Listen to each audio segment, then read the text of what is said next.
Contextualization is an ethnographic skill which is crucial to understanding the context for which your content is created in.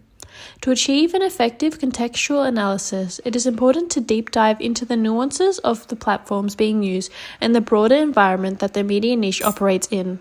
Research is an important aspect of audio ethnography and is the basis of all projects. To gain a better understanding of the Animal Crossing New Horizon media niche within its own context, I researched and gathered academic articles discussing the Pinterest platform and the ACNH niche. 1. Be order in motion in video game industry. Animal Crossing's release during the beginning of the corona pandemic in 2020 meant that people had a new video game to focus their energy into. As the pandemic found most people working from home or being homeschooled online, this led to an increase in people gaming. In particular, multiplayer games were rather popular. This is evident in 2020, ACNH was listed top 10 in terms of revenue for video games. With the influx of people now playing ACNH, it provided a dreamland for players to temporarily escape from the cruel reality of the pandemic. In the reference article, it focuses on the notion of borders in motion, the idea that borders are not only geographical but also social and temporal separation and connection. This holds true for the ACNH game as it provides interconnection between the game and various aspects of life. In the context of society during the pandemic, people were drawn to games which allowed them to escape cruel reality. Animal Crossing is still rather popular today, with many people hopping back onto their island or starting a new one. After reading this article, it reinforced the idea of ACNH as escapism for people and the connections that arise whilst playing the game.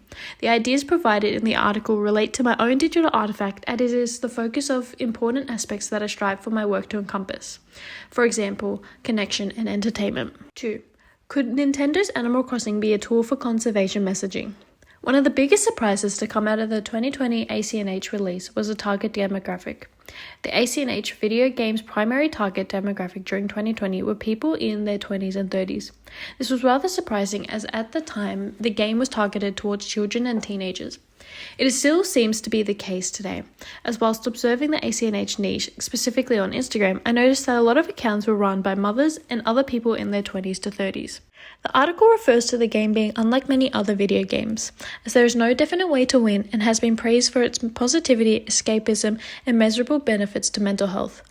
As previously mentioned in a Walk on My Island blog post, the 5-star rating system is one of the main objectives in the game. The article focuses on conservation message, stating that this rating system encourages pro-conservation behavior, such as recycling litter into usable material, planting many trees and flowers, and etc.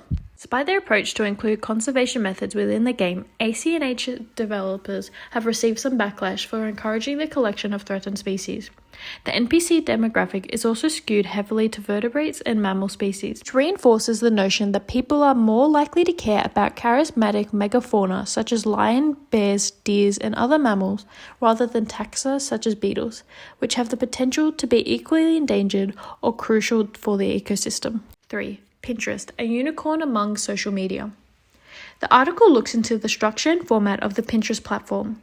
The name Pinterest stems from the two words pin and interest, and is a figurative sense of pinning one's interest. Pinterest is known as a creation platform, meaning that its purpose is to collect and present content from other websites or its own uploads in a structured manner. Its main functions are pin boards and pins, search functions, home feed, messenger, notification, profiles, and the follow function. The content on the platform is not unique. It is heavily perceived in positive terms on its content, usefulness, relevance, and image quality. The article only reinforces how I feel about the platform, that it is useful and above all else, fun to use. As the platform heavily focuses on visual content, being an image-based social media platform, this means that its key function is looking for information or inspiration. From their online survey, 73.2% of participants were female, and the average age group is 20 to 30-year-olds.